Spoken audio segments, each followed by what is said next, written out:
Hi hello guys, welcome to our channel. இன்றைக்கி வந்து என்ன வீடியோ பார்க்க போகிறோம் அப்படின்னா பன்னீர் கிரேவி எப்படி செய்கிறாங்க பார்க்க போகிறோம். என்னோட ஸ்டைல் கோகிலா ஸ்டைலில். ஸோ நம்ம வந்து பிரியா ஸ்டோஃபுன்ற பன்னீர் தான் வாங்கியிருந்தோம். ஸோ அந்த பன்னீர் வந்து எடுத்துக்கிட்டோம். அதை வந்து ஸ்லைசஸாக வந்து நான் கட் பண்ணிக்கிட்டேன். ஸோ கட் பண்ண பன்னீரை வந்து பார்த்திங்கன்னா கடையில் ஃபஸ்ட்டு ஃப்ரை பண்ணிக்க போகிறோம். ஸோ அதுக்கு ஆயில் இல்லைனா நீங்கள் கீ இல்லைனா நெய் எது வேணால் நீங்கள் எடுத்துக்கலாம். நான் நார்மல் ஆயில் தான். அதில் வந்து மஞ்சத்தூள், காரத்தூள், பெப்பர் தூள், லைட்டாக சால்ட்டு சேர்த்துட்டு நல்லா ஃப்ரை பண்ணி தனியாக ஒரு அதே கடாயில் அப்படியே வச்சுட்டேன் தூக்கி ஆடுறதுக்கு.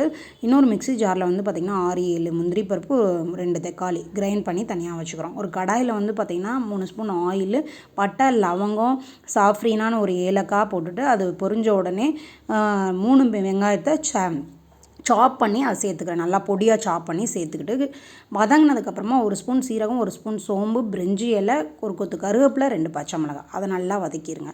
இது வதங்கின அப்புறம் 1 ஸ்பூன் இஞ்சி பூண்டு பேஸ்ட்டு. இது நல்லா வதங்கினதுக்கப்புறமா வந்து பார்த்திங்கன்னா 2 தக்காளி, அந்த தக்காளி முந்திரி பருப்பு கிரைண்ட் பண்ணி வச்சுருந்தோம் இல்லைங்களா, அதையும் தூக்கி ஊற்றி எண்ணெய் பிரிஞ்சு வர ஸ்டேஜில் மசாலா ஸ்டார்ட் பண்ண போகிறோம். அப்போ லோ ஃப்ளேம் வச்சுக்கோங்க. 1 ஸ்பூன் காரத்தூள், 1 ஸ்பூன் மஞ்சத்தூள், 2 ஸ்பூன் வந்து பார்த்திங்கன்னா சிக்கன் பொடி, அதுக்கப்புறம் 1 ஸ்பூன் பெப்பர் தூள் எல்லாம் சேர்த்து கலந்து விட்டு தேவையான அளவு உப்பு போட்டு தண்ணி ஊற்றிட்டு நல்லா கலந்து விட்டுருங்க. எல்லாம் மிக்ஸ் ஆகணும். நல்லா கொதிச்சு வர இந்த ஸ்டேஜில் நான் என்ன பண்ணுறேன் அப்படின்னா நல்லா கெட்டியான தேங்காய் பால் வந்து எடுத்து வச்சுருக்கோம். அந்த தேங்காய் பால் வந்து ஆட் பண்ணிக்கிறேன். இதையும் நல்லா கலந்து விட்டு க்ளோஸ் பண்ணிவிடுங்க.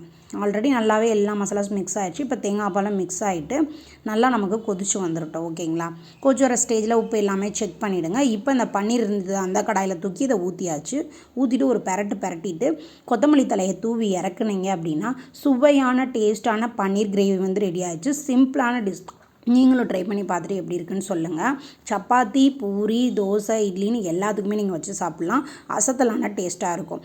பாய் பாய் மக்களே. நெக்ஸ்ட் வீடியோவில் உங்களை சந்திக்கிறேன்.